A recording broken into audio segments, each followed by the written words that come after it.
y ustedes presentes en Paraná.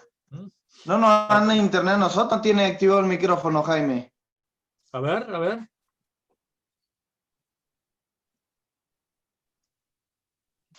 Sí, está bien.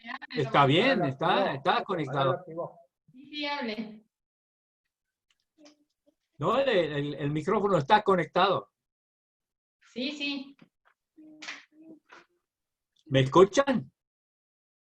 Claro. Sí, lo escuchamos, Jaime. Adelante nomás. Ahora me escuchan. Bueno, qué gusto verlos, ¿eh? La verdad es que realmente un enorme placer poder estar con ustedes en esta noche. Y como siempre, tener por en medio la palabra del Señor. La verdad es que realmente me siento apoyado por los hermanos de Alta Italia durante todo el tiempo que nos hemos conocido. Y creo que la última visita fue en el 2015, que fue la última visita que obviamente pude hacer con mi esposa Betty. Y gracias a Dios que, bueno, el Señor me fortalece y me sigue bendiciendo y sigo siendo, creo, deseo ser de bendición, aún por este medio. Estaba comentando a Roberto y Cecilia que realmente abre un panorama enorme. Sin moverme de mi casa, sin preparar una valija, estoy en Encarnación, Paraguay, estoy en Escocia, 2 veces hablando en mi país, la iglesia local el día miércoles, y también en lugares en Buenos Aires, en Santa Fe, Rosario, Esperanza, en todas partes. Así que estoy muy ocupado por este medio. En esta noche, hermanos, quisiera compartir con ustedes primero la lectura en la primera epístola de Pedro, primera Pedro, y el capítulo 1.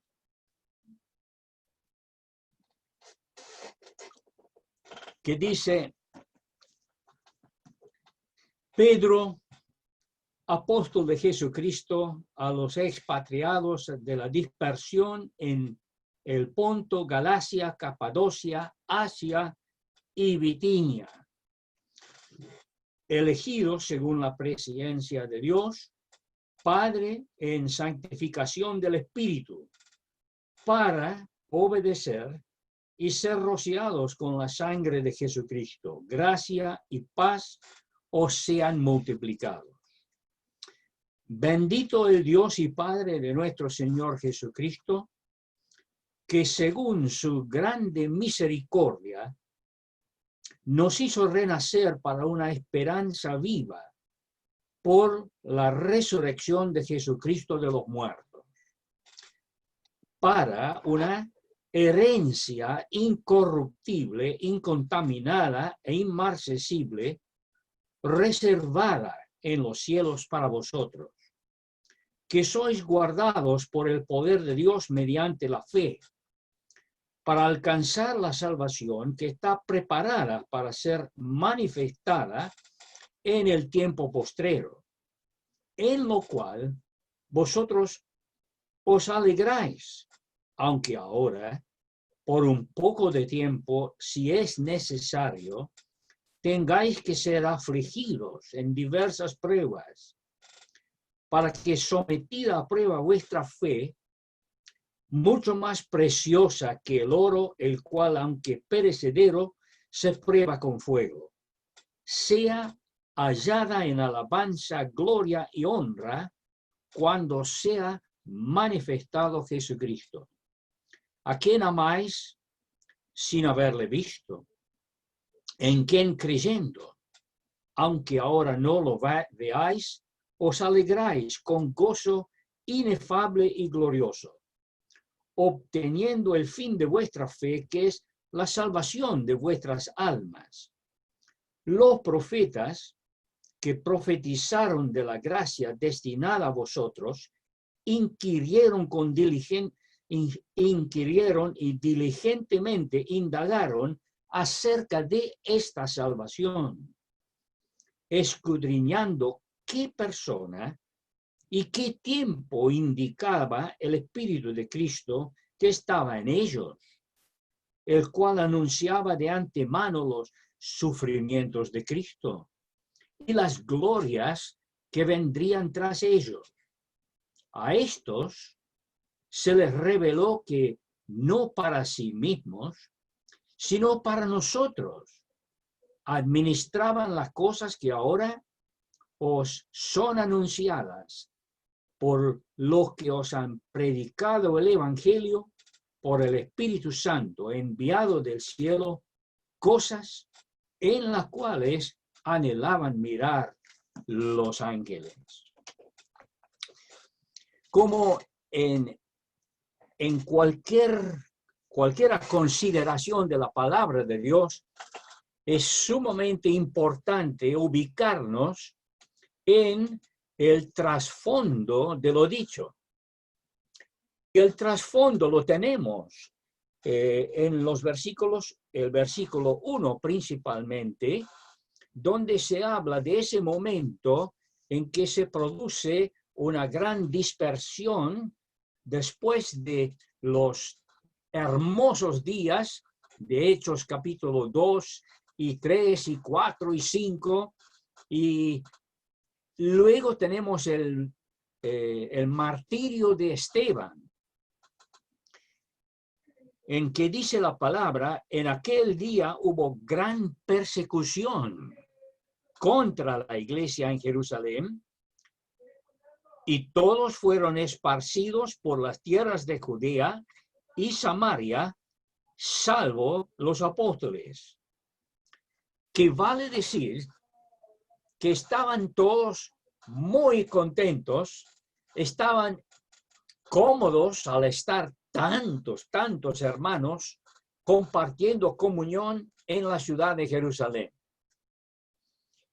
Y Dios permite que a partir del martirio de Esteban, de que hay una persecución tan grande, de que la gente va saliendo de Jerusalén, muchos de ellos con lo opuesto, muchos dejando su familia, su casa, todo lo que han juntado durante su vida, se deja atrás y van marchando y no saben exactamente dónde.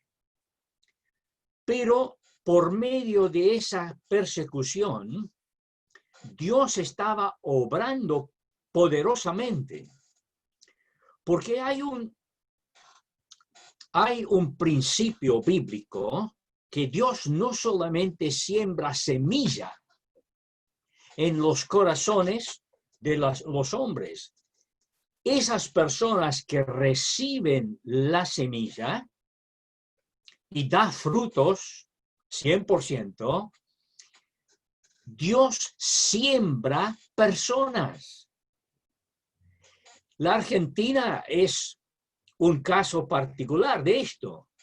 Podemos pensar cómo Dios, por medio de problemas muy profundos en Italia y en España y en otros países, produjo una siembra muy grande de personas y resultó en una terrible bendición para la expansión del evangelio en Argentina. Dios siembra personas. Lo experimenté en carne propia en el año 74, cuando sentimos el llamado de Dios tan fuerte y la guía de Dios muy claro de venir a la Argentina, y Dios estaba sacándonos de nuestra zona de confort y yendo por un camino desconocido, pero sembrándonos al final y sembrándonos como un propósito. Esto es lo que sucedió en capítulo 1. Y de repente en vez de tener todos los hermanos en un solo lugar, están en Asia, Capadocia, Galacia, Ponto y Bitinia. Qué grande que Dios opera utilizando las circunstancias de la vida para adelantar su propósito. Ahora, podemos decir que su condición, la condición de esas personas, los problemas que vivían 24 horas del día, las pérdidas que sufrieron, las penurias que vivían,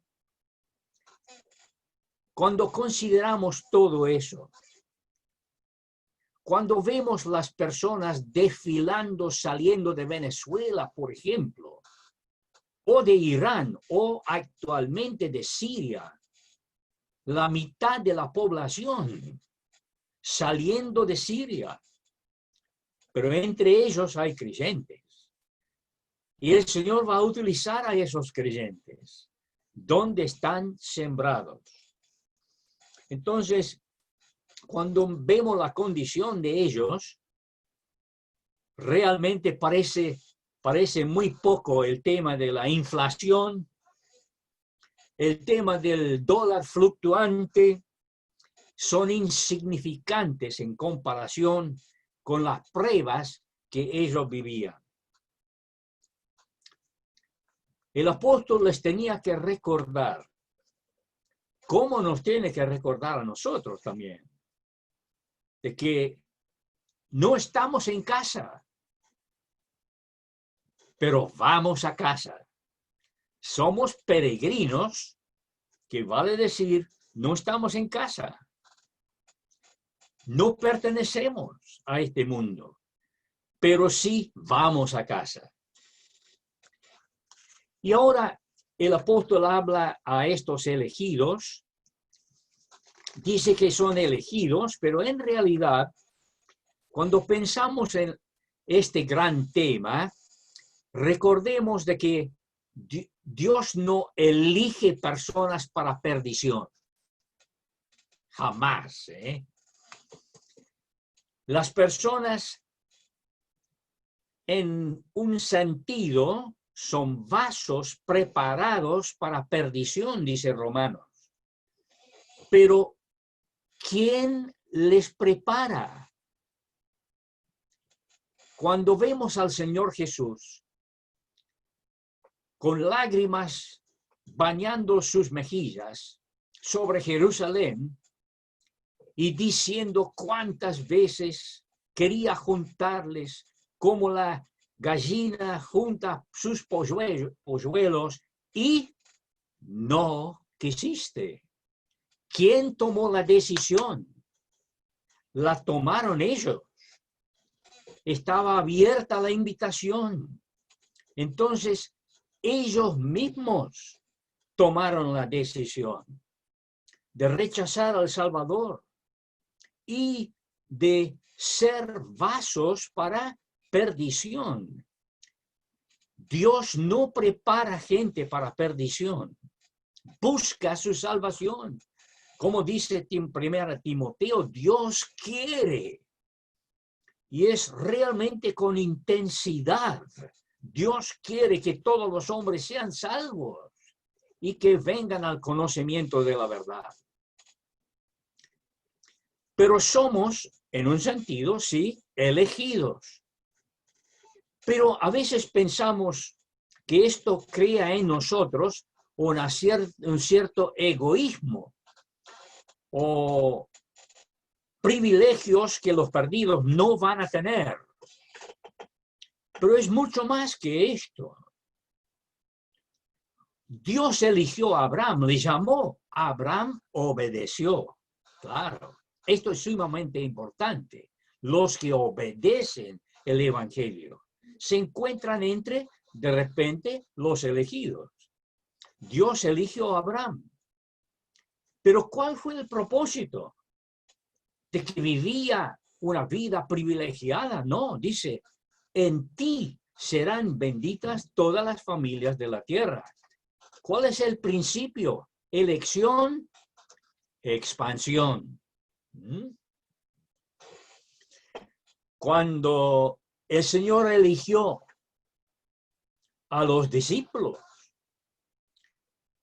y Él les llamó, y es un grupo selecto, pero no es un grupo selecto para que vivan ellos una vida diferente con privilegios que no pertenecen a nadie sino a ellos, sino, dice, ir al mundo y predicar el evangelio. Es decir, elección sí, pero con fines de expansión.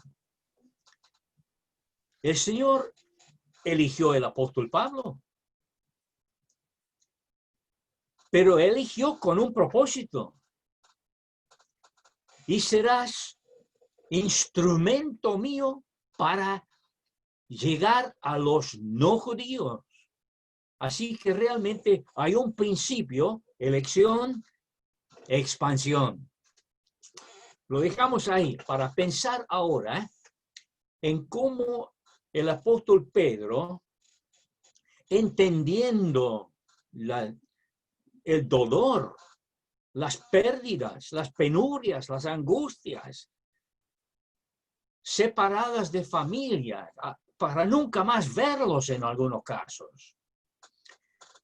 Y la pérdida financiera, la pérdida de propiedades, la pérdida de ahorros, si es que tuvieron ahorros.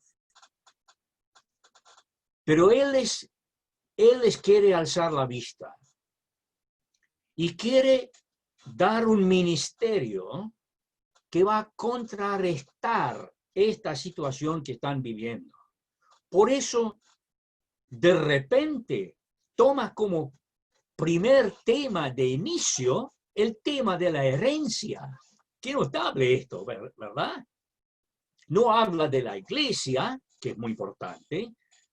No habla de la forma de la iglesia, que también es importante, sino habla de la herencia. Claro, eso precisaban ellos. Un ministerio que satisfacía necesidades. Como siervo del Señor, este es mi propósito de vida. De tener un ministerio que no solamente llena cabezas, sino que satisfaga necesidades, a la vez de edificar y instruir y todo lo demás. Así que él comienza a hablar de su herencia. Y claro, y dice que esta herencia es incorruptible, es totalmente impermeable a la muerte. Dice que es incontaminada. Es decir, la idea es, mirando las palabras y entendiéndolas, es como un adorno o algo precioso que tiene brillo, pero lo material pierde su brillo. Y esta herencia es incontaminada, es decir, no pierde su brillo. Es imposible que pierda su brillo. Luego dice que es una herencia inmarcesible. ¿Y qué quiere decir estas palabras que pocas veces usamos? Y no las usamos en el lenguaje cotidiano. Pero hablando de esto, estamos hablando de la herencia inmarcesible, que vale decir que es inmune al deterioro. No se produce ningún deterioro. No hay desvalorización de esta herencia. Entonces, qué lindo que es esto. Para esos creyentes, pasando por la prueba más grande de su vida, es como un canto en la noche. Es como un rayo de luz que baña todo su ser, al enterarse de quizás están ahí con sus bultos, con lo opuesto, y llegando a ser andrajosos también. Y dice, hermanos, tenemos una herencia que es incontaminada, incorruptible e inmarcesible. Pero hay algo más. Observen lo que dice en el versículo 5. No solamente la herencia está totalmente garantizada, reservada. ¿Sabe lo que es esto? Es una herencia reservada. Y no como las herencias que se reparten aquí en el mundo y produce grandes problemas muchas veces, porque la gente está desconforme que me tocó a mí tal cosa, le tocó a mi hermano otra cosa, yo creía que me iba a tocar más, cosas así, a veces llegan a no hablarse más en la vida. Pero no así esta herencia. Esta herencia está reservada en los cielos, la caja fuerte de Dios. Y además, es la herencia para todos, es el todo para todos. ¿Lo entendemos? El todo para todos. Y luego dice, no solamente está reservada la herencia, sino que nosotros, los herederos, querida hermano, querida hermana, en esta noche, yo quiero decirle que eres heredero de algo imposible de dimensionar, imposible de entender, es tan grande. Y dice, no solamente la herencia está reservada y está guardada, sino los herederos también son guardados. Versículo 5. Ustedes que sois guardados por el poder de Dios mediante la fe para alcanzar la salvación que está preparada para ser manifestada en el tiempo postrero. Esto no quiere decir que no somos salvos ahora, pero vamos a alcanzar la salvación en su totalidad. Somos salvos, pero estamos en esta tierra. Seguiremos siendo salvos y llegaremos a ser salvos para toda la eternidad. Vamos a alcanzar este último paso en la salvación eterna que ya gozamos, ya la tenemos, y lo más lindo es que la tendremos. Es algo que no se pierde. Entonces, habla de la herencia. Y hice un pequeño ejercicio personal en cuanto a los más ricos del mundo. Y se van a sorprender, porque cuando pregunto a los jóvenes de la iglesia de Paraná, ¿quién es el más rico del mundo? Todo el mundo con la mano arriba, sí. La persona Gates de Estados Unidos, el dueño de Microsoft. ¿Sabe que no? Ya le pasó a segundo lugar y está en primer lugar el dueño de Amazon. Es decir, gracias a que las mujeres salen a comprar muchas cosas en Amazon, él llegó a estar en primer lugar del más rico del mundo. Tienen Amazon en Argentina, la tienen en Escocia, Inglaterra, Alemania, en todas partes. Así que cuando hablamos de una herencia, una riqueza, son números que no entendemos. 126 $73.200 millones de dólares. O pensamos en bajando por las escalas, encontramos que el más pobre de los más ricos del mundo, y que va subiendo grandemente con 73.200 millones. 73 mil millones de dólares. ¿Y sabe quién es? Es Mark Zuckerberg. ¿Te suena? Es el dueño de Facebook. Y gracias a que la gente se mete en el Facebook para curiosearse y chusmear y ver cómo están todas las cosas en la vida de otro, está enriqueciéndose en forma espectacular. Pero en esa lista de los más ricos del mundo, y me pongo serio ahora, hay una equivocación garrafal. ¿Sabe por qué? ¿Sabe quién encabeza la lista? Tú y yo. Nosotros. Somos más ricos que los más ricos del mundo entero. Disfruten los hermanos.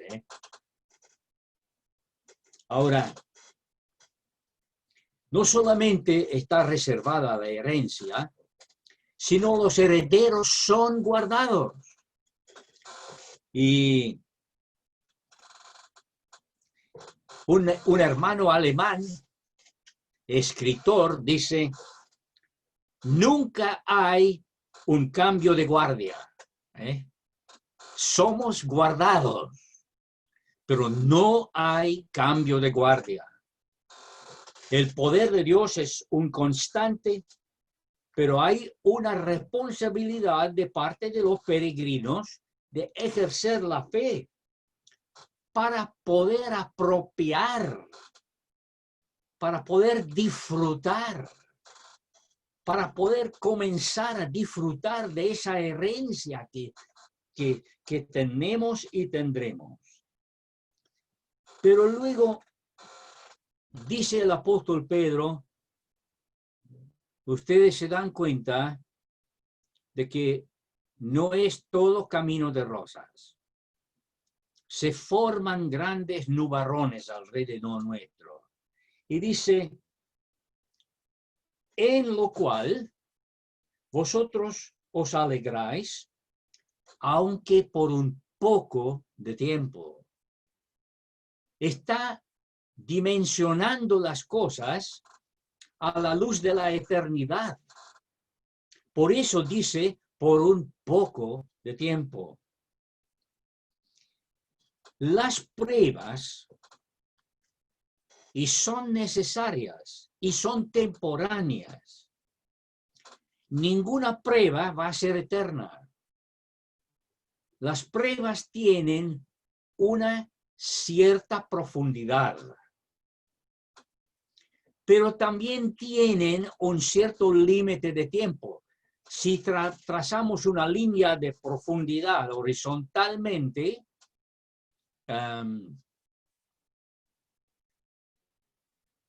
estamos viendo, ¿no es cierto?, la profundidad de la prueba. Pero las pruebas también tienen una cierta línea derecha de tiempo. Entonces hay un límite de esto. Aunque sea este límite el momento en que el Señor nos recoja y nos lleve, o que viene y nos busca a la iglesia entera. Pero las pruebas nunca son permanentes. Tienen límite de profundidad y también límite de tiempo. Volvemos al tema de la herencia.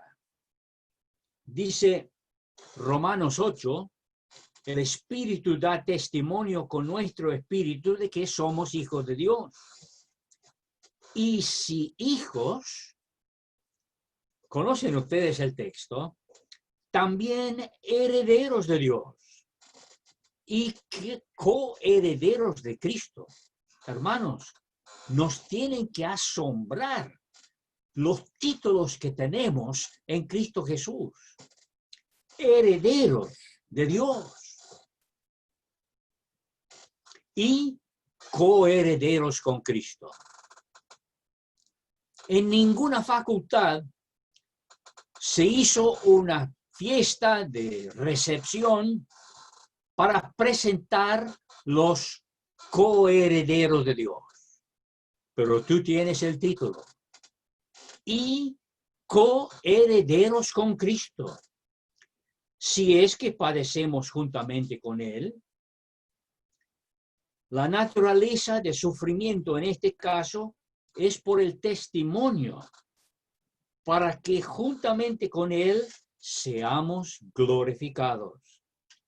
Es decir, la gloria que nos espera, por mucho, supera el sufrimiento. Y por un lado, quiero que pensemos, hermanos, que una flor con toda su belleza, madurez, primero,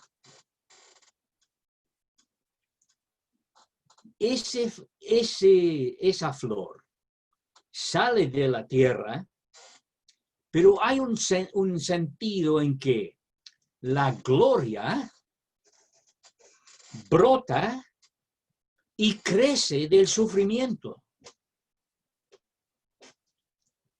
Me acuerdo de don Roberto Ochoa decir una vez, sin pruebas no hay madurez. Y sin estas pruebas no hay belleza, no hay no crecemos, no maduremos en las cosas de Dios. Y hay una cierta conexión entre el sufrimiento y la gloria. Dice, era necesario que Cristo inclusive padeciera estas cosas y que entrara en su gloria.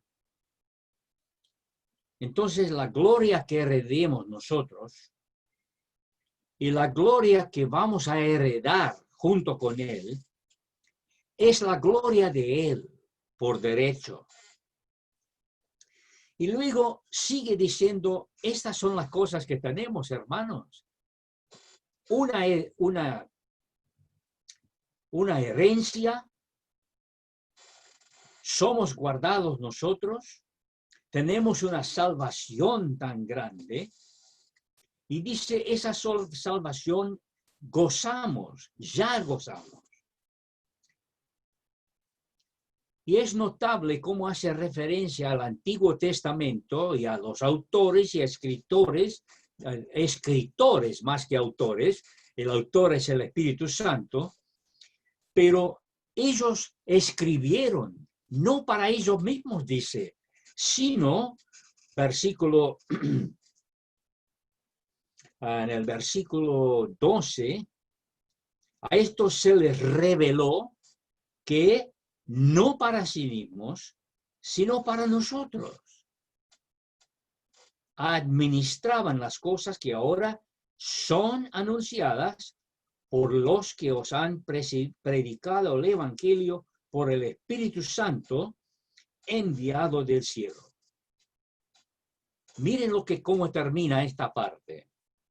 Cosas en las cuales anhelaban mirar los ángeles. Hermanos, nuestros privilegios son enormes. Nuestros privilegios, por donde estamos parados en el tiempo y en la iglesia de Cristo, supera los privilegios de los profetas. Y, escuche bien, supera los privilegios de los ángeles. Porque ellos anhelaban mirar estas cosas. Y nosotros las tenemos, las disfrutamos. Pero ya como participantes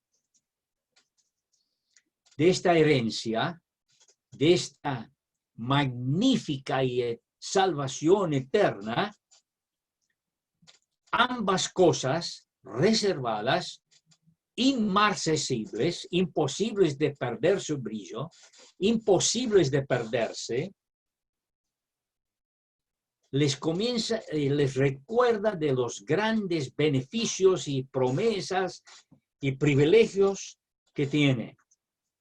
Y en el versículo 13 dice, por tanto,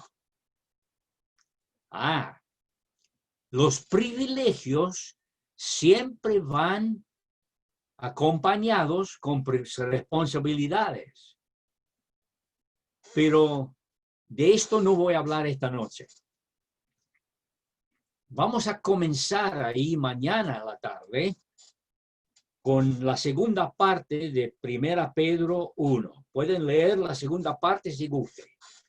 Porque hay una conclusión a todo lo que hemos hablado esta noche. Dice, por tanto.